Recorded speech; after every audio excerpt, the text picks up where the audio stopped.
Hello, everyone. Welcome to my YouTube channel. Today, I have a very special guest. His name is Brendan Dunlop. Brendan Dunlop was born and raised in Windsor, Ontario. He graduated from Catholic Central High School and grew up with high aspirations to become a sportscaster from a very young age. His main inspiration stemmed from watching Ray Romano on the hit 90s sitcom Everybody Loves Raymond. Ray was a traveling reporter for the New York Knicks, and Brendan was fascinated with the idea of becoming one himself. He enrolled in the University of Guelph Humber's Media Studies program, specializing in the journalism stream, and graduated in 2008. Shout out GH. Brendan first gained traction in this industry by co-hosting a show entitled The Footy Show on The Score. After that stint, he became a regular sports television host on The Score, appearing as a multi-sport host on Live at The Score.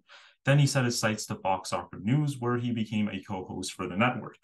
After that, he became a regular anchor on Sportsnet Central for over 5+ years. That's where I became familiarized with him and his content as well.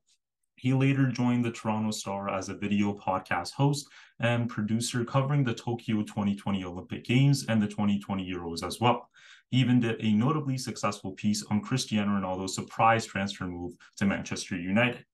After that, he decided to join the CBC as an Olympic show host. He did a daily show called The Extra Hour, bringing in athletes from the competitions and having amazing, worthwhile conversations with them. In 2020, he joined the One Soccer on-air team, providing play-by-play analysis and covering the Canadian Premier League season that year as well.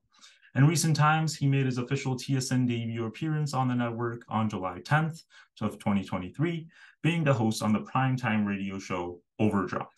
He has also co-authored the book DeRo My Life with four-time MLS Cup champion Dwayne D. Rosario, which we'll get to later in the interview as well. He currently lives in Toronto with his wife, Canadian actress Elena Jotko, their newborn baby boy, and now Brendan Dunlop joins me live. How are you doing, my friend? Hey man, I'm good, buddy. That's quite the intro. Thank you. Was that a good covering of everything? Yeah, I think so. I guess my Wikipedia page is updated, which is nice because I for the longest time it said I still worked at the Score. Although it's a commonly incorrect fact spoken out there that I was born in Windsor. I grew up in Windsor. I was actually born in Toronto. Uh, Oh, Moved to Windsor as a kid. I don't think I was 3 years old, and so I went to elementary school and high school in Windsor, and that's the unique experience. Definitely shaped me as a sports fan and as a person. But I've been in Toronto since I started at Guelph Humber. Your school. yeah, yeah. So that's amazing to hear, man. Yeah, sorry about that. I didn't know. Oh no, it's okay, buddy. All good. Not the most important thing, certainly. Yeah, so basically, so in a previous discussion, for those of you who don't know, I interviewed Brendan when I was in first year and I needed him for an assignment. It was called the Hero Profile Assignment, which I did really well on. I did an amazing piece on you. Who And did you interview for the hero part of it, though? that was you. That was you. Yeah, yeah. So I'm you kidding. Flattered, my friend. yeah, Thank you. you were the hero, man. You were the hero. I told you, I grew up watching this guy. As many of us, young Canadians out there, we watched you on Sportsnet Central. That's where I just kind of grew for my love for you and your content, man. That's Yeah, basically yeah. where it's come from. And Appreciate yeah, it, buddy. so yeah. But yeah, in a previous discussion, you were talking about the book you had written with Dwayne D. Rosario. How has the reception been after the releasing of this book? And will there be more in store? Like, will you write another book in the future? Great question. It was a difficult time to write a book. That was during the pandemic, so it was going to come out prior to the COVID-19 pandemic that shut down the world. It would have come out that fall of 2020.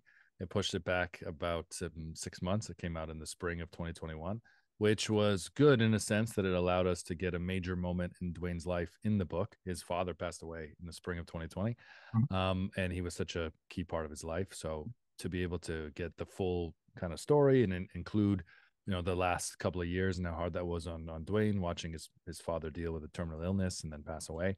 That really completed, I felt like, Dwayne's story, especially if the book had come out without including that. And yet this is what Dwayne was going through now, having buried his father in such a difficult time we were all going through during COVID, you wouldn't have got a full complete story. So I was grateful for that.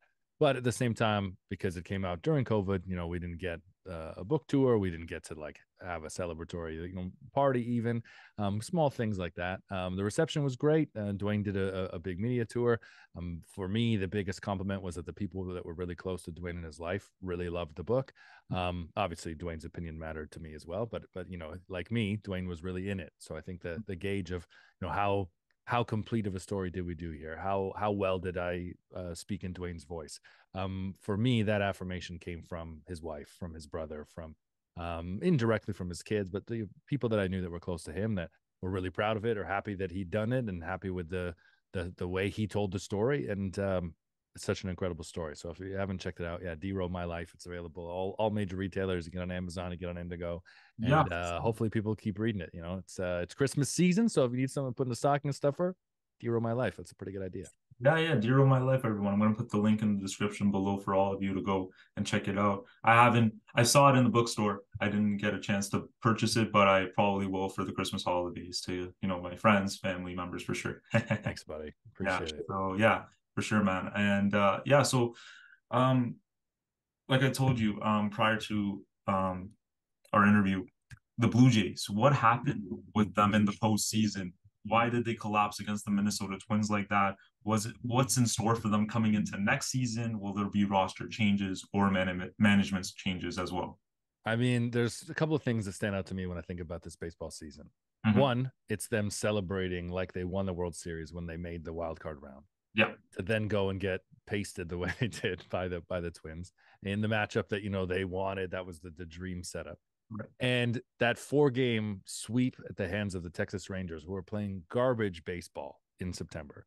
They lost like 16 of 21 or something. Like the Rangers looked like they had no business making the playoffs. They were on this horrible trajectory, and the Jays were hot-ish, but they never stayed hot like all season. But they were hot enough. It finally looked like they were playing their, to their level, and that welcoming a team like the Rangers would have been great. And even a split would have been fine. And they got like run off the diamond. So for me, I always think of like that series, and that's the moment that the Rangers thought, oh man, like we can win the World Series.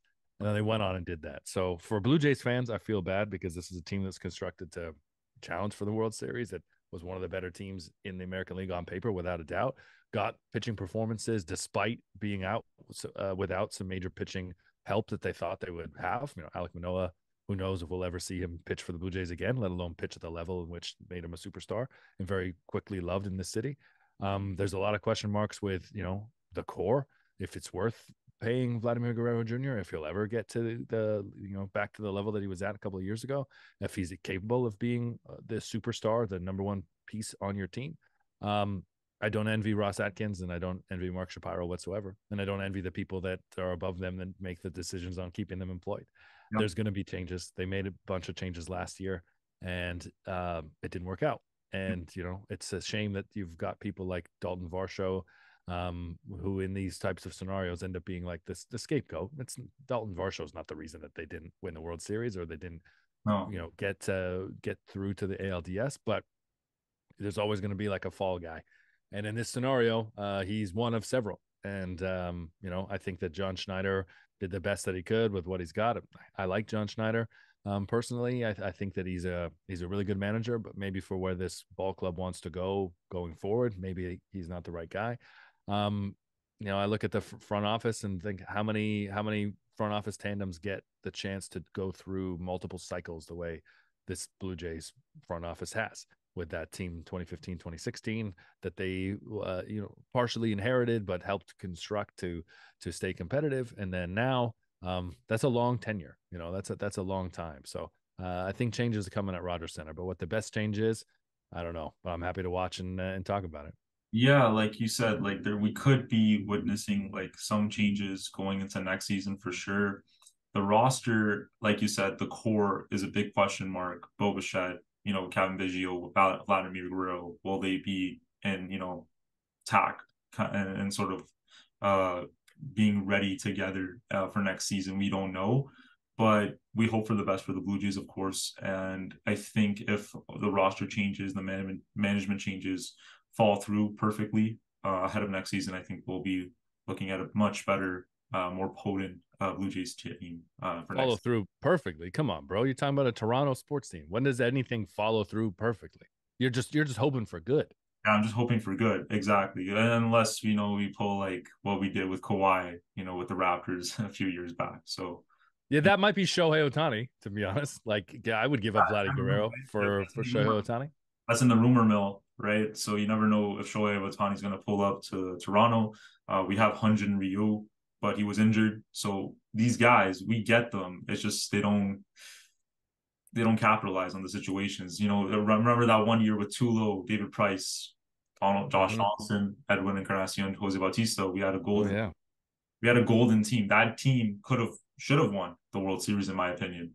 But they lost to the two teams that they lost to went on to win the World Series.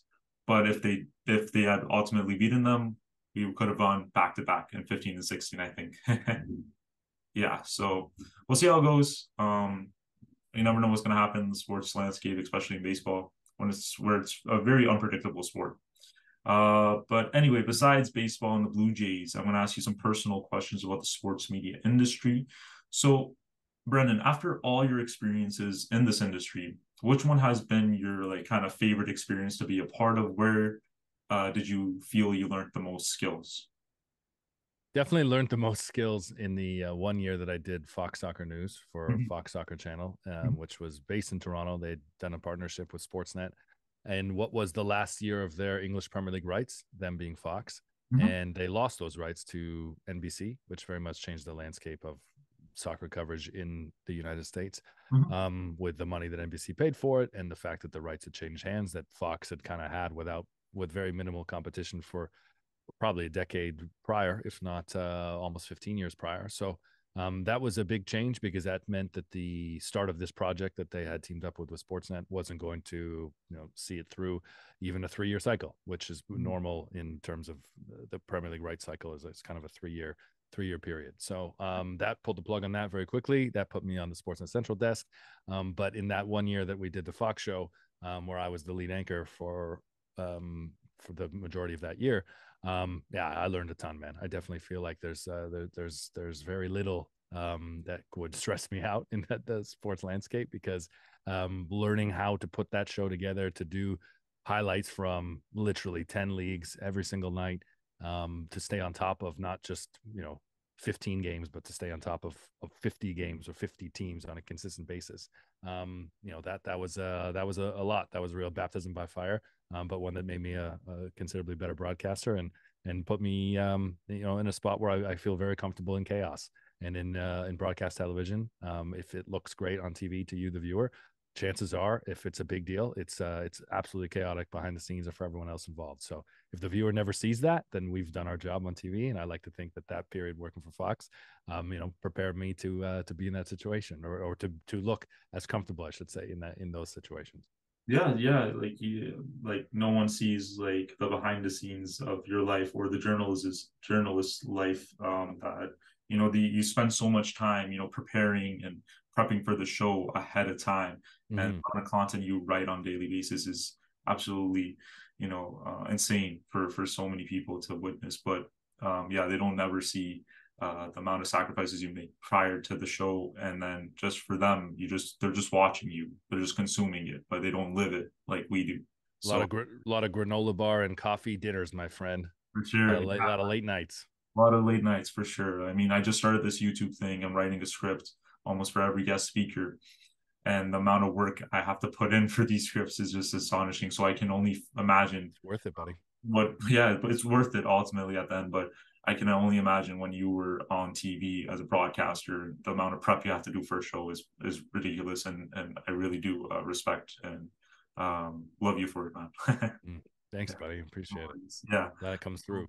yeah, yeah. So my next question would be, what do you feel about the new look kind of journalism landscape? I mean, has COVID-19 really shifted the industry drastically from your own perspective? But was it like shifting prior to it with the content creation kind of industry on the rise and constantly booming nowadays? Or what is it from your own perspective? There's a guy I like a lot who I call a real sports intellect. He's a sports scholar, Bomani Jones from ESPN. I used to work with him at the Score, and Mhm. every now and then he'll say something in his normal copy, in his by copy I mean just in his normal show, that really like stands out and resonates with me. And one of them was during COVID. Probably, this is we're still in lockdown in Canada. This is long before any vaccine. This is probably like spring 2020. We're talking May-ish, maybe even end of April. Uh-huh. And he was talking about how COVID didn't create any new problems that we were dealing with. It just accelerated problems that existed. And the example that he gave was a restaurant. If a Mhm. restaurant had closed by this point, again, this being May 2020, then chances are it was going to close within 2 or 3 years anyway. It was on that downward trajectory, and COVID just accelerated that and sped it up. And you could say that about a multitude of issues. Not necessarily an entire negative issue, but in terms of how the sports media landscape has changed, and with cost cutting, with the expenses that broadcast rights were putting a real strain on broadcasters and stations that were, looking for ways to cost cut all over the place as it was. COVID gave them the opportunity to do that further by transitioning things to home. You wouldn't have home broadcasts like this to become normal. Yes, this exists on your YouTube page, but ESPN's doing this still, Right. right? Yeah. And that's something that just would not have existed before the COVID-19 pandemic. Changed the way we consume, digest, and accept standards of content. Right. So it's created a lot more opportunities. There's way more YouTube shows. There's way more shows on these big networks as well. There's a mid tier now that exists, that the big box teams are buying up. For me, the best example of that is Pat McAfee, who would have done the show on YouTube for free because he loves it. DAZN picks him up. He has a lot of success on that streaming platform. Now he's on ESPN every day. Right. Um, so there's been a lot of there's been a lot of interesting positive things that have happened because of it. But I look at how expensive rights are. I look at the constant downsizing of the industry, and there's a scary side to that as well. The staffs are smaller. There's a lot of great people that are out of work in this industry because things have changed kind of so drastically, and cost cutting has become such a major priority. But at the same time too, the level of content that's out there in some degree is better than ever, and you have more of it than ever. So it's kind of one of those things that the entertainment industry, which even though it's there's journalistic standards and journalistic integrity, um, sports journalism is an entertainment entity and an entertaining entity certainly. And so we're just in this really interesting part of its life cycle right now. Yeah, for sure. Like it's always ever just changing, and I feel like COVID really did have a major impact on the industry itself, like you said. Like the amount of cost cuts, like you said, is just through the roof. But yeah, like in general, like has this kind of format kind of do you miss the kind of the old traditional format of journalism and how like news was being disseminated through old school newspapers, radios, and television, networks, or do you like the new adapt kind of social media apps, Instagram stories, reels type of thing? How much time you got? I do miss the days of like reading a newspaper. Yeah. Now, I'll admit that there was like a period there where I kind of forced myself to do it because I liked the idea of hanging on to it. That doesn't work for a lot of people now. The content in newspapers is different. They've had to adapt and change as well. I think that I wish that people had longer attention spans. I do think that our TikTok, IG Reel level of consumption has negatively affected the way we consume a lot of other things and a lot of information, not just entertainment in general. Um, so I do kind of miss people having a longer attention span, tolerance, or appetite for longer and better content. But we're seeing it in different ways. I mean, look at all the behind the scenes sports documentaries that exist. There was a time where a hardcore sports fan like you and me could actually watch every one of them. Now it's impossible. It's like opening Netflix and saying, I'm going to watch everything that comes up on these thumbnails. Like there's not enough hours in your lifetime to be able to do that. Sure. That's now been the case for this behind the scenes coverage, a lot of which is really good. There's a lot of series, even just to focus on one series, to watch every Amazon All or Nothing. It would take you years. So that's a real positive from where the industry's gone, that we get to see, kind of more and more behind the scenes like that. It's can be very captivating, can be very entertaining. Reality is there's a lot of shit out there too. So As always been the case, was, you could talk to someone who loved music in the 70s or the 80s who kind of say the same thing. And, it changes from vinyl to cassette. Like, there's an evolution of it. I do think that there was a period there where we kind of lost the journalistic integrity part of it, where everyone got in with a voice. But what you've kind of seen in the last few years is, I think, personalities are rewarded for being entertaining personalities. You're seeing kind of more and more of that. And, to give the McAfee example of seeing that integrated into the mainstream sports consumption as we had it before, that's a positive sign for me. So I do wish that I didn't have to have 18 subscriptions like many people do. But that's part of the landscape. We have more choice than ever. When I was your age, I couldn't watch the Bundesliga, Serie A, La Liga, and the Premier League and the Champions League live. Maybe I could get one of those games each in one match week, but certainly not every one available. Those are available to us now. You just have to pay for 5 or 6 or however many entities I listed, separate subscriptions. So that just kind of comes with part of how we've evolved as a corporate sports capitalist society. Yeah, I know what you mean. Like back in the day, it was tough to consume because, like, I remember my father, he's an all-time, big Manchester United fan. I'm talking about like the 80s and 90s. Mm-hmm. So back then, he only had to watch only one channel would show like one Premier League game, and you had to hope for it to be like Manchester United playing that week. It was That's des- why I'm an Aston Villa fan, man. As Aston Villa was the game of the week. They were playing Southampton, and every 10 o'clock game, only the 10 o'clock games were live. And Mhm. like most kids in this country, grow up playing hockey first thing in the morning, Saturdays and Sundays. And Yeah. my dad's deal was, when we come home, we watch the Premier League, and he'd make pancakes. And I'm waiting for a team, waiting for a team, waiting for something. And they profile this player that had transferred from Manchester United. He'd scored 2 goals in his debut. And in that game against Southampton, he scored 3, Dion Dublin. So Dion Dublin's the reason I like Aston Villa some 25 plus years later. Yeah, so yeah, like you said, right nowadays, like the amount of streaming platforms and the amount of, you know, things you can consume on the dailies, and it's so amazing. You can watch Serie A, and then the next second just switch over to the Premier League. Next second you can watch the Ligue 1. So it's Mm-hmm. just fascinating, and it's always ever going to change. Another thing that I want to point out, Brendan, is you had started a podcast called Footy Prime Podcast, if I'm not mistaken, right? I didn't start it, but yes, I was a part of Footy Prime with James Sharman and with James Sharman and Craig Forrest and Jimmy Brennan. Ah, Christian Jack worked with Sherman and I on the Footy Show and the Score. So for some reason in my mind, that's always the autopilot. But no, that's yeah, fine. Yeah, it was very cool to work with a couple of ex-Canadian legends, Jimmy Brennan and Craig Forrest. Have a lot of opinions. They have some tremendous experiences. Those guys are both worth a book themselves. We'll yeah, see for if one sure. day they're up for it, but we'll see if one day I'm up for it if they come calling. But yeah, I'm no longer a part of that podcast, but it was a pretty awesome 18-month, almost 2-year run with those guys during the pandemic.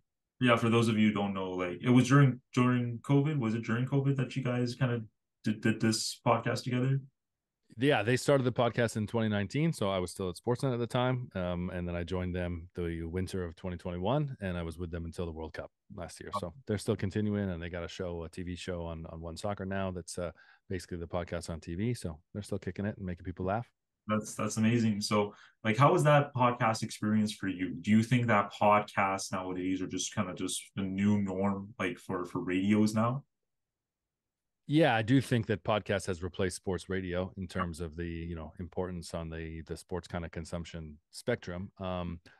Replace, actually, now that I think about it, maybe it's too harsh a word, but it's podcasts have had probably the biggest influence, I think, on sports talk radio, more so than traditional things like advertising or employee structure. I think that it's accelerated change for sports radio in ways that very few other things, external things, kind of have.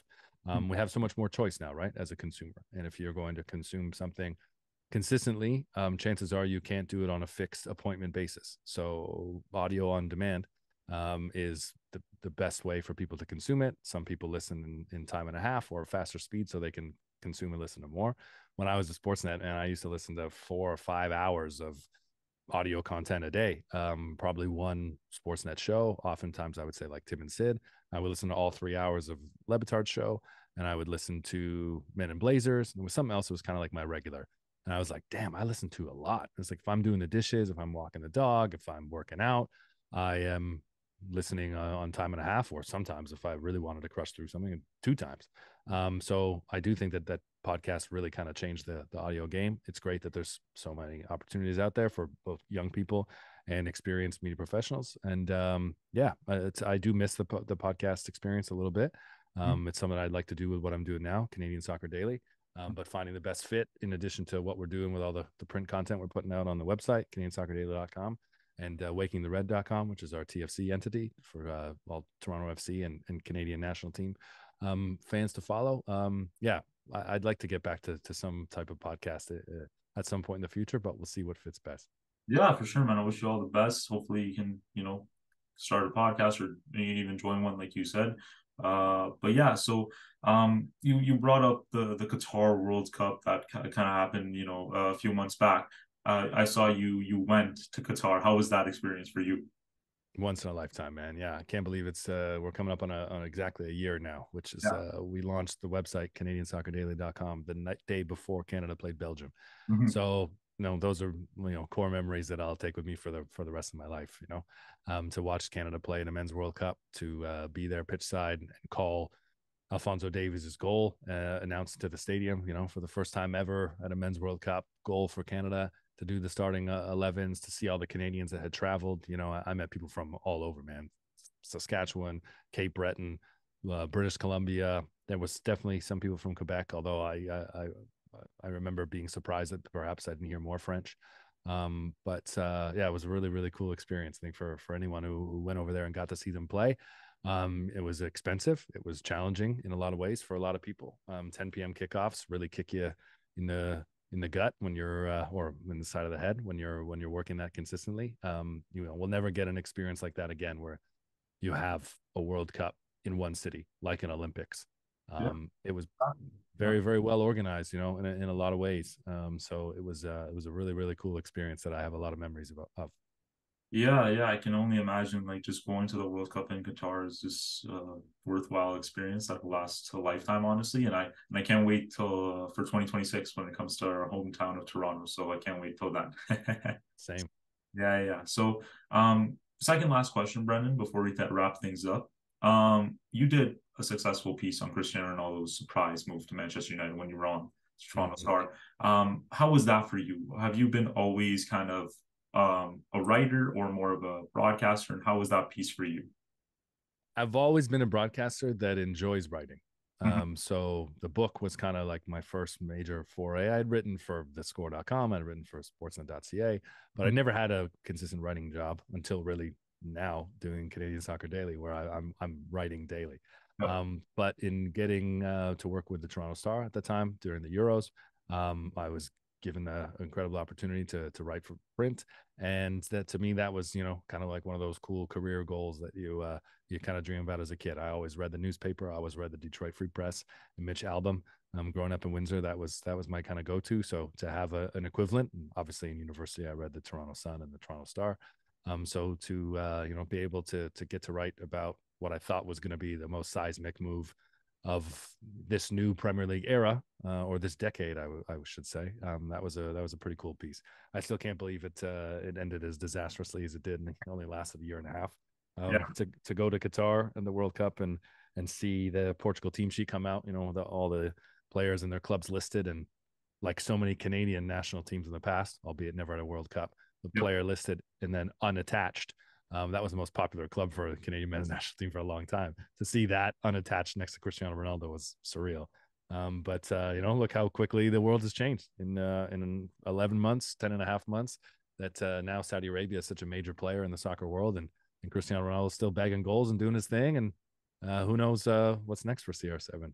Yeah, I mean, no one would ever thought of the idea of just Saudi Arabia coming out of nowhere and kind of taking soccer by storm and acquiring all these major players that not a lot of like fan favorite teams, successful popular teams could have acquired those players in the past. Like Ruben Neves went to Saudi Arabia. He was in rumor mill for Manchester United, Aston Villa, tons of other teams, and many other players as well. So it's kind of astonishing, and I'm kind of moved really by the fact that Saudi Arabia now is kind of like our streaming service kind of go to right now.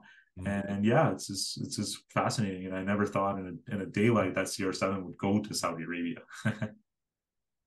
Yeah. Yeah, I never could have imagined it either. And all the guys that followed after him, from Karim Benzema, N'Golo Kante, Sadio Mane, to where things are now. You look at every single Saudi Pro League team, and there's a name that you recognize if you play FIFA or you pay attention to World Soccer. And that wasn't the case 12 months ago, let alone a few years ago.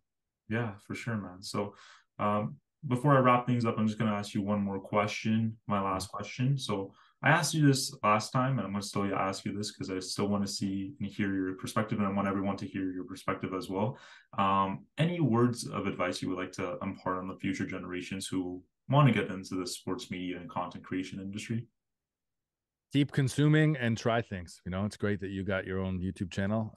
That's basically the audition platform and the reps now, right? The industry has changed where not too many TV professionals get the chance to work in small towns or bounce around in small towns and end up on a national network.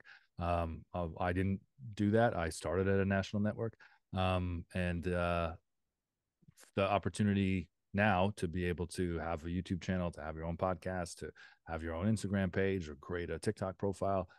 Those can, I think, shape you as a creator and as a sports journalist and just a consumer in ways that the older generation didn't have. And so I encourage everybody who's wants to be on TV one day or really loves sports and wants to have a voice and put a stamp on things, then go ahead and do it. You've got all the opportunity in front of you. There's nothing stopping you, and the reps that come through it, the opportunity to make mistakes and learn from mistakes.